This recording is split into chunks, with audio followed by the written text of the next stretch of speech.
ساجد اللہ صاحب کو کہ وہ اسٹیج پر تشریف لائے، افساب نبوت اور مرزا قادیانیت کے موضوع پر اپنے زرین خیالات کا اظہار کرے۔ محمد ساجد اللہ صاحب۔ الحمدللہ وحدہ والصلاة والسلام على من لا نبی بعدہ، اما بعد فاعوذ باللہ من الشیطان الرجیم، بسم اللہ الرحمن الرحیم، ما كان محمد ابا احد من رجالکم صدق اللہ العظیم۔ وقال النبي صلى الله عليه وآله وسلم أنا خاتم النبيين لا نبي بعدي، أو كما قال عليه الصلاة والسلام۔ کسی فرعون کو مشکل کشا کہہ دوں یہ مشکل ہے، کسی فرعون کو مشکل کشا کہہ دوں یہ مشکل ہے، کسی دجال کو میں انبیاء کہہ دوں یہ مشکل ہے۔ مجھے زنجیر پہنا دو، مجھے سولی پہ لٹکا دو، مجھے زنجیر پہنا دو، مجھے سولی پہ لٹکا دو، مگر میں رہزنوں کو رہنما کہہ دوں یہ مشکل ہے۔ سامعین محترم، تاریخ عالم کے ورگردانی کیجئے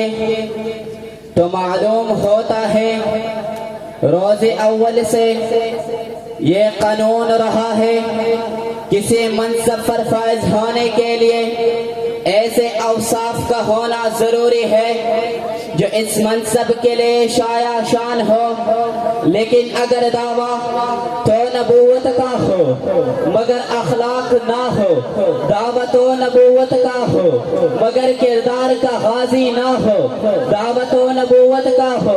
مگر معاملات حسن نہ ہو، تو ایسا شخص دجال تو ہو سکتا ہے، کذاب تو ہو سکتا ہے، جھوٹا تو ہو سکتا ہے، مگر رب العزت کا نبی نہیں ہو سکتا۔ لہذا جب رسول اللہ صلی اللہ علیہ وآلہ وسلم میں اخلاق نظر آئے تو تصدیق ہو گئی کہ نبوت موجود ہے، کردار نظر آیا تو تصدیق ہو گئی کہ نبوت موجود ہے۔ لیکن دوسرے طرف جب مرزا قادیانی بلون میں بد اخلاقی نظر آئی تو معلوم ہوا کہ نبی نہیں ہے، دجال ہے، کذاب ہے، لعین ہے۔ اور یہ کرنا چاہتا ہوں، جب مرزا قادیانی بلون میں بد اخلاقی بد کرداری کا مجسمہ نظر آیا تو معلوم ہوا کہ نبی نہیں ہے، دجال ہے۔ سامعین محترم، ابھی میں آپ حضرات کے سامنے اوصاف نبوت اور مرزا قادیانی کی تضاد کا واضح کر دینا چاہتا ہوں۔ نبوت کا پہلا وصف یہ ہے کہ نبی کامل العقل ہوتا ہے، وحی الہی کے سمجھنے میں غلطی نہ کرے، جبکہ مرزا قادیانی کا بیٹا سیرت المہدی میں لکھتا ہے کہ مرزا قادیانی دائیں اور بائیں پاؤں کے جوتے میں تمیز نہ کر سکتا تھا۔ ارے جو دائیں اور بائیں پاؤں کے جوتے میں تمیز نہ کر سکتا ہو تو معاشرے کے لیے نالائق ترین شخص ہو سکتا ہے، مگر رب العزت کا نبی نہیں ہو سکتا۔ نبوت کا دوسرا وصف یہ ہے کہ نبی کامل الحفظ ہو، لیکن مرزا قادیانی کے بارے میں ملفوظات دل نمبر 8 میں وہ خود اقرار کرتا ہے، مجھے نسیان کے بیماری ہے، مجھے مراق کے بیماری ہے۔ ارے جو نسیان اور مراق کا مریض ہو تو معاشرے کے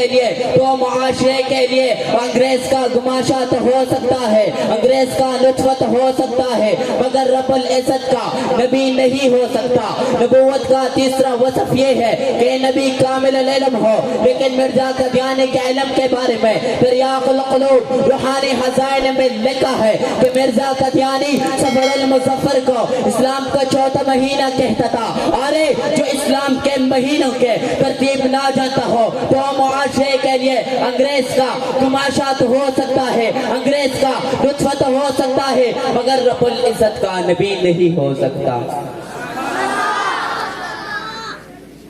نبوت کا چوتھا وصف، نبوت کا چوتھا وصف یہ ہے کہ نبی عظمت کاملہ رکھتا ہو، لیکن مرزا قادیانی خود اقرار کرتا ہے، مجھے نسیان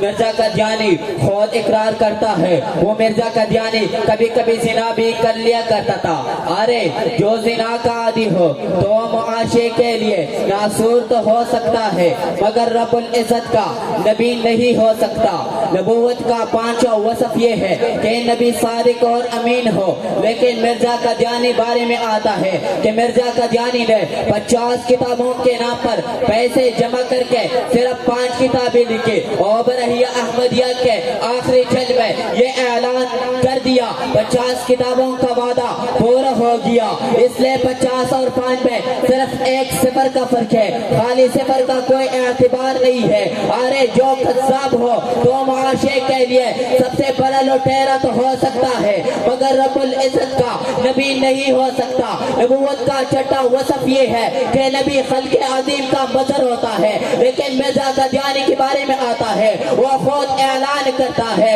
جو شخص میرے پتہ کا قائل نہیں ہوگا تو صاف سمجھا جائے گا اس کو وضع حرام بنانے کا شوق ہے۔ تو شاید اس نقشہ قدم کو دے کر جو پکار اٹھا خرس کا سر شکل ہے، بندر کے موخی نظیر کا ایک پہلو بھی ہے انسان کی تصویر کا۔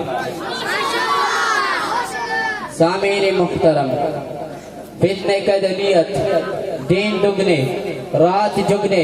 ترقی کر رہا ہے۔ اے شفاعت محمدیہ کے طلبگاروں، اٹھو صدیق اکبر کا جوش انتقام لے کر، فاروق اعظم کا جذبہ ولولہ لے کر، بنورے کی قیادت لے کر، بخاری کی خطابت لے کر، بنورے کی قیادت لے کر، شورش کے شورش نوائی لے کر فتنہ قدیمیت کے سامنے سیسے پلائی ہوئی دیوار بن جاؤ۔ چار دگانے عالم میں یہ اعلان کر دو میرے زندگی کا مقصد تیرے دین کے سرفرازی، میرے زندگی کا مقصد تیرے دین کے سرفرازی، میں اس لیے مسلمان، میں اس لیے نمازی، وما علینا الا البلاغ المبین۔